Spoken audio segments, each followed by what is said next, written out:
खंडवा के थाना कोतवाली के अंतर्गत आने वाले ग्रामीण क्षेत्र की सरपंच महिला ने की आत्महत्या। आखिर क्या कारण था कि आत्महत्या की? आखिर में क्या दबाव थे? इन चीज़ों की गंभीर जांच होना आवश्यक है। आइए सुने उसके बच्चे ने क्या कहा। मम्मी का नाम क्या था? मंगला भाई। सरपंच थी वो? जी। क्या हो गया था? ये अनिल डॉक्टर है और हमारे कुटुंब परिवार की जमीन में 20-22 साल से केस चल रहा है। और कल एक टीआई ऑफिस में बुलाया था मम्मी को, पापा को, मुझको। तो मैं तो नहीं गया था, पैर में लगी थी तो मम्मी पापा दोनों गए थे।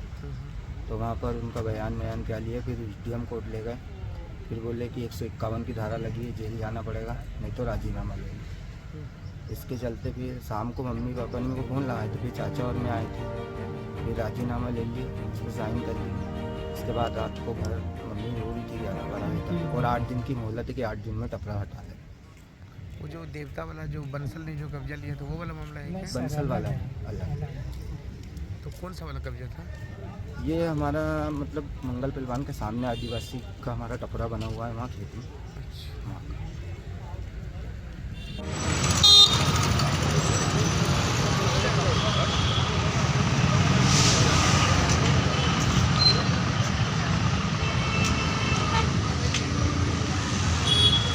खंडवा में इंदौर रोड पर हुई दुर्घटना।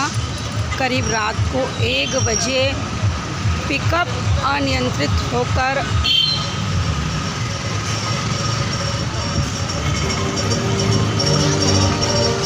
दो दुकानों से टकराते हुए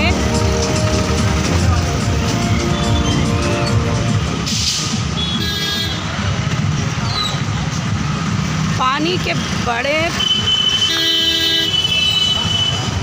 देख सकते हैं आप, ये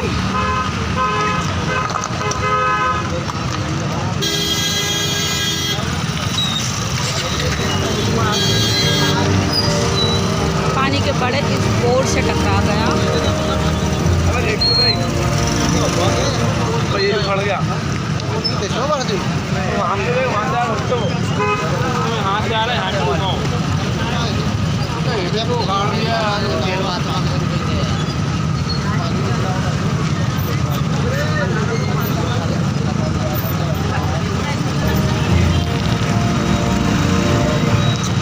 देख सकते हैं आप यहाँ पर ये 4 ठेले क्षतिग्रस्त हुए हैं। ये तीसरा ठेला है जो पूरी तरह से क्षतिग्रस्त हुआ है, और ये चौथा नंबर का ठेला है। उसके बाद ये पिकअप गाड़ी है। नमस्कार भाई साहब, यह वह पिकअप गाड़ी है MP 12 GA 2521। रात को 1 बजे करीब यह गाड़ी अनियंत्रित होकर 4 दुकानों से टकराते हुए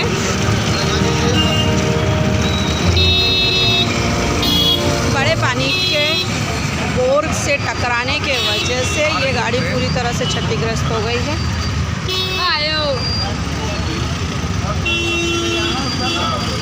गाड़ी हटा ले गए यहाँ से। खंडवा इंदौर रोड की ये घटना है। रात को करीब 1 बजे ये घटना हुई थी। अभिनव भारत आपको यह न्यूज़ सबसे पहले बता रहा है।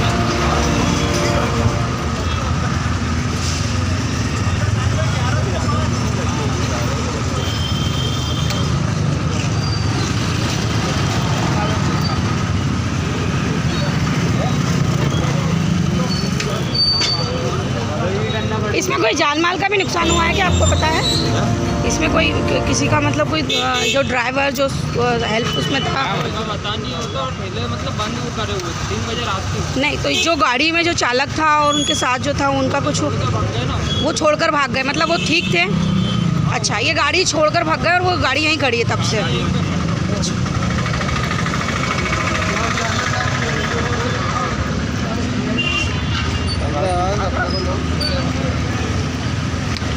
भैया इसमें कोई जान माल का नुकसान हुआ है क्या? हाँ, बस ये हुआ है। और 4 टब क्षतिग्रस्त हुए हैं।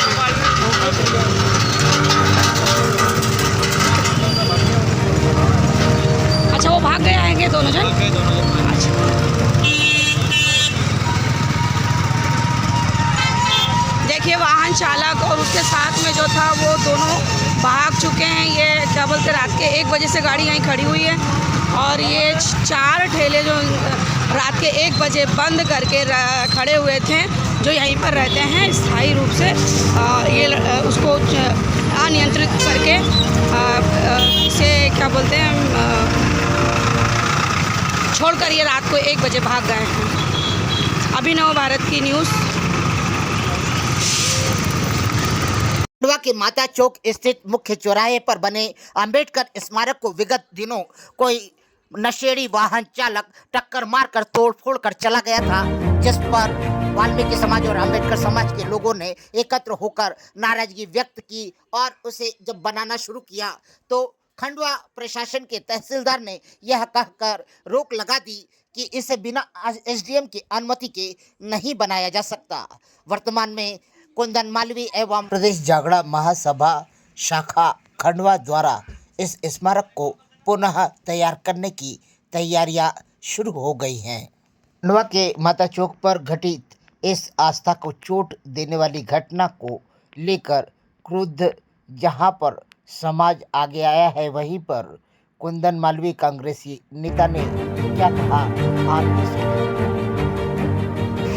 दरअसल अभी 2-3 दिन पहले कोई वाहन चालक जो है यहाँ पर जो बाबा साहब की प्रतिमा लगी थी, इस स्मारक को जो है वो तोड़कर चला गया। उसके खिलाफ समाज के लोगों ने FIR भी दर्ज कराई। कोतवाली थाने में जो है इसके खिलाफ प्रकरण दर्ज करवाया और उसके बाद चूँकि बाबा साहब अम्बेडकर हम सब के आराध्य हैं, दलित शोषित वर्ग की आवाज़ है, उनकी प्रतिमा के इस स्मारक को पुनः स्थापित करने के लिए समाज के लोगों ने अपने तरह से सब पैसा इकट्ठा करके इस काम को फिर से चालू किया।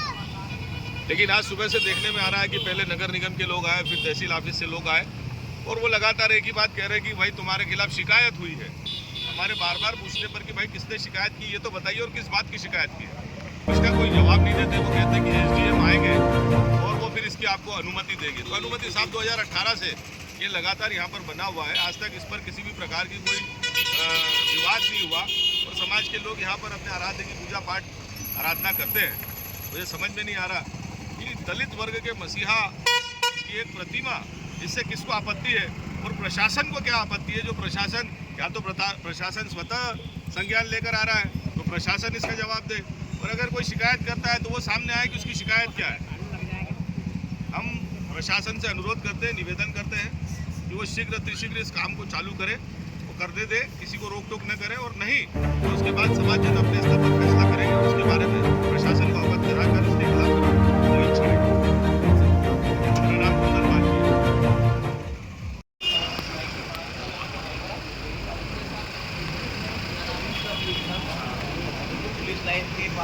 से क्या आज किस विषय पे चर्चा हुई? आज नांदेड़ डिवीज़न से DRM आगे प्रबंधक ये सारे अधिकारी खंडवा से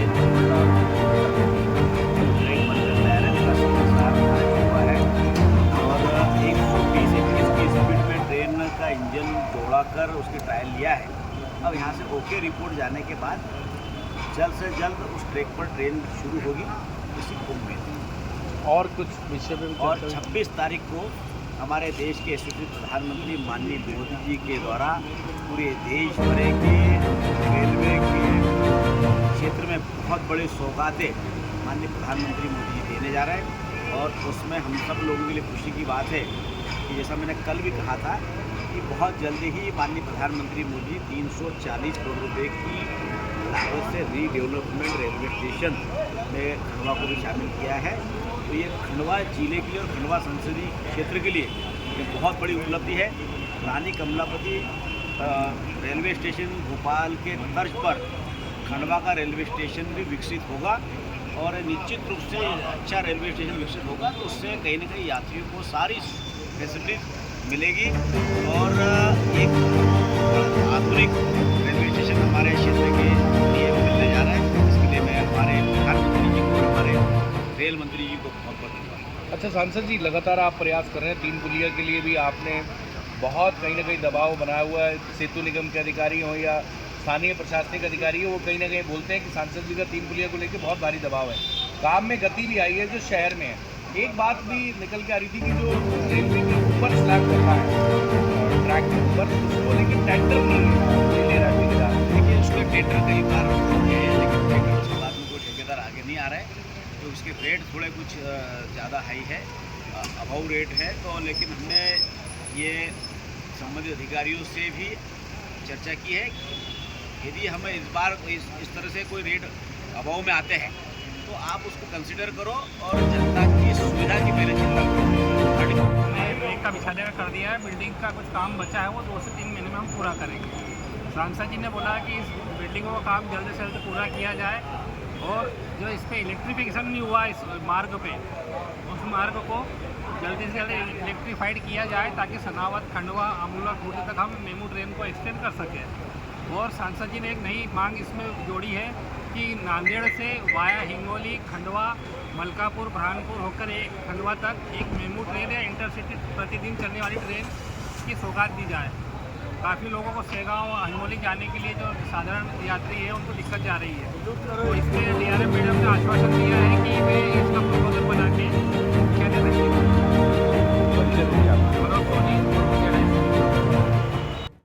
खंडवा अमलाखुर्द ये सेक्शन है 54 किलोमीटर्स का, और जो पहले मीटर गेज की लाइन हुआ करती थी उसको ब्रॉड गेज में कर रहे हैं।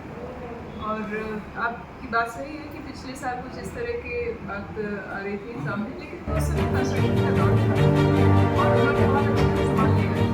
और आज जैसे CRS का इंस्पेक्शन था, इससे पहले भी हम लोगों ने अपने मीटर भेज के और वो सारा चेक कराया है। इसलिए आज का जो टेस्ट हुआ है बहुत ही उम्दा मैं कहूँगी हुआ है, क्योंकि जब स्पीड ट्रायल हुआ तो वो भी बेस्ट स्पीड पे हो पाया। तो वो तब तक नहीं पॉसिबल है जब तक कि आपने नीचे अच्छा काम ना दिया हो, है ना। तो इसलिए हमें क्वालिटी के पॉइंट ऑफ व्यू से बिल्कुल कोई शिकायत नहीं।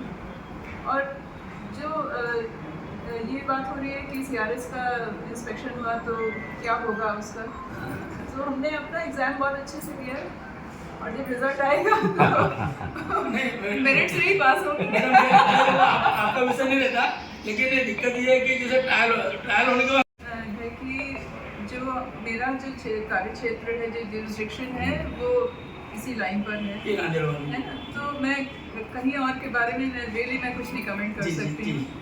और हो सकता है उनकी कुछ मजबूरी हो जिस वजह से ना कर पा रहे हों, और मुझे एक्चुअली उसकी जानकारी नहीं है, तो मैं जनरली डिले होता है। जैसे आपने भी एक्सपीरियंस है, आपने कहा कि इंफ्रा बहुत अच्छा है और उन्होंने इसको मैक्सिमम स्पीड पे ट्रायल भी कर लिया, आई थिंक सो ओके है। बट जनरली अगर डिले होता है तो कॉज क्या रहता है उसमें, जनरली जो नॉर्मल कॉज? देखिए कुछ चीज़ें जो एक नॉर्मल टाइम हर एक प्रोसेस का चाहिए, है ना, तो वो नॉर्मल टाइम देना चाहिए। अब जैसे अभी भी ऊपर ये बात हो रही थी कि ये कितने देर में हम चला सकते हैं। सबसे पहले क्या ज़रूरी है, सबसे पहले CRS की सैंक्शन ज़रूरी है। जो CRS की सैंक्शन होती है वो केवल ऐसा नहीं कि आंखों देखा हमने उसको देखी है ना, बहुत सारे टेक्निकल पैरामीटर्स हैं, हर एक को एनालाइज किया जाएगा। एक रेंज होती है जो परमिसिबल रेंज है, उसमें अगर कोई प्लस या माइनस है या बिल्कुल एक्सट्रीम ऑफ रेंज पर है तो हो सकता है वो कहें कि नहीं इसको आप इस तरह से करें कि क्या करें। So we can not presume कि CRS ऐसे कहेंगे कि वैसे कहेंगे। तो टेस्टिंग वाले कोई पैरामीटर रहे क्या, डिस्ट्रीब्यूटेड क्या है? देखिए जनरल बातें हम लोग नहीं कर सकते हैं, और जो टेस्टिंग होती है वो बहुत इंटेंसिव होती है। कई पॉइंट्स पे रीडिंग्स ली जाती हैं और ढेर सारे पैरामीटर्स हैं, मतलब एक पैरामीटर की बात नहीं की जा सकती है। तो मैं आपसे ये कहना चाह रही हूँ कि जो प्रोसेस है उसको होने दिया जाए और उसको हम लोग अपनी तरफ से कोई इन्फ्लुएंस करने की कोशिश ना करें, कोई प्रेशर देने की कोशिश ना करें। हमें पूरा विश्वास है कि वो बच के निकल जाएगा रिजल्ट, ठीक है। तो पहली बात सैंक्शन आनी चाहिए, दूसरी बात पैसेंजर ट्रेन चलानी है तो पैसेंजर के लिए रेडी होना चाहिए, उसके लिए हमें बहुत सारी प्लानिंग करनी पड़ती है। तो अभी जो निर्माण का काम था वो निर्माण विभाग ने किया। एक बार वो जैसे काम जब पूरा हो जाता है, हर तरफ से संतुष्ट हो जाते हैं, उसके बाद जो ट्रेन रनिंग का जो ऑपरेशंस का काम है वो ओपन लाइन को दिया जाता है और उसमें केवल नांदेड़ डिवीजन ही नहीं, हेडक्वार्टर का भी उसमें अच्छा रोल होता है।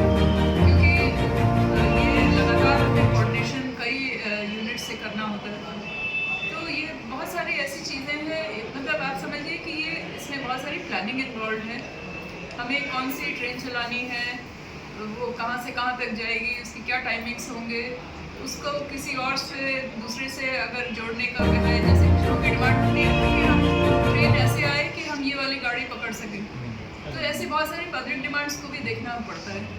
तो उसके हिसाब से प्लानिंग करके एंड हम लोग फिर उसको चलाएंगे। तो हम ये कह रहे हैं कि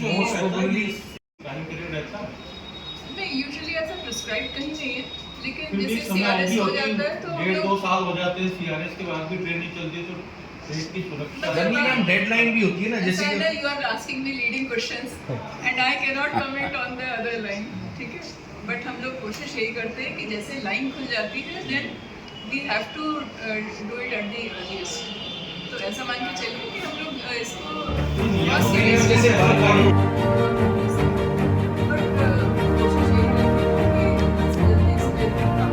एक राजधानियाँ जितनी है सब यहाँ से कनेक्टेड है, तो ऐसा रेवेन्यू वगैरह का स्तर क्या है अपने यहाँ? बे टिकट और ये सब तो चलता ही रहता है। बहुत आप जनरलिस्टिक बात कर रहे हैं एक्चुअली। कंट्री वाइड जो डेटा होता है उससे अपने यहाँ का एवरेज है अच्छे से है अपन थोड़ा सा। आप और अभी अच्छी पोजीशन है कि आप लोग ओवरऑल रेलवे की जो रेलवे से अच्छी तो मैंने जैसे कहा कि ज़्यादातर ये वाला एरिया भुसावल डिवीजन के अंदर आता है, तो आय के अर्निंग्स के बारे में वो बेहतर बता पाएंगे। विभाग है जो आप लोग कर रहे हैं, आप उस पर कर रहे हैं ऑलरेडी, काफ़ी कम इसमें MP portion में we have acquired a land of 160 acres already. Land वाला मामला है, जो डाइवर्शन किया है इसका डाइवर्शन में अभी MP रिजर्व फॉरेस्ट में परमिशन नहीं मिली है ना, जिसकी वजह से ये पूरा डिले हुआ। अभी उन्होंने पूरा अलाइनमेंट चेंज करके उसको डाइवर्ट करके निकाला है, तो नेचुरली अब यहाँ पे तो रेल का कोई भूमि नहीं था, तो वो वही वो बता रहे हैं कि आपने मध्य प्रदेश वाले में तो सारा एक्वायर कर लिया है और महाराष्ट्र वाला जो क्षेत्र है उसमें एक मिशन चल रहा है। So that one also will get within 2 months. 2 or 3 months. इसमें पर्यावरण वाला कोई दिक्कत कोई दिक्कत नहीं, पर्यावरण का बिल्कुल नहीं आएगा। कोई यानी महाराष्ट्र में MP में हो गया, MP वाला क्लियरेंस नहीं हो गया, बट ये जैसे डाइवर्ट किया महाराष्ट्र वाला भी काफी एडवांस स्टेज में because of tiger reserve forest ये वो अप्लाई किया 9 किलोमीटर जो डाइवर्ट किया इसमें फॉरेस्ट लैंड है।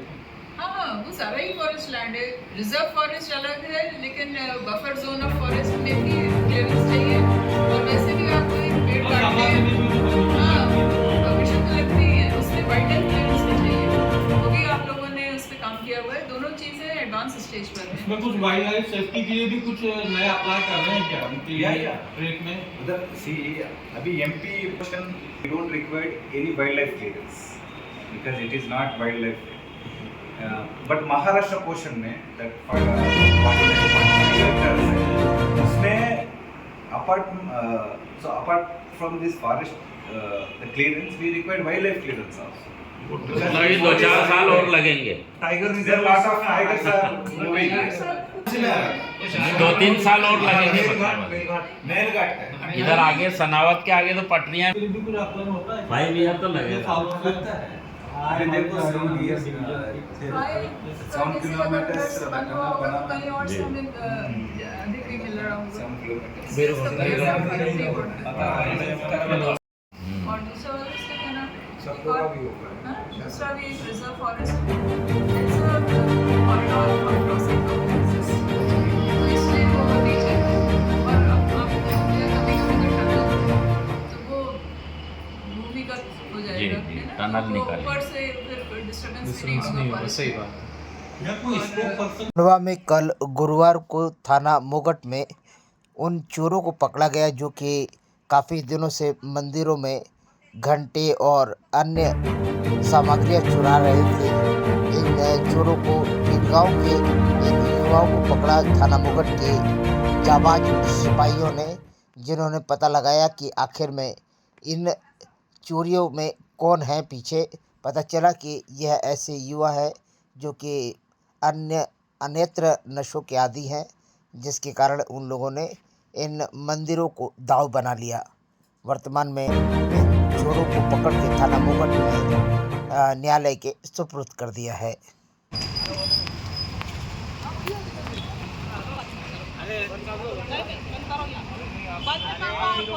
नहीं आप बंद कर दो, बंद कर दो आप, नहीं बंद करो आप।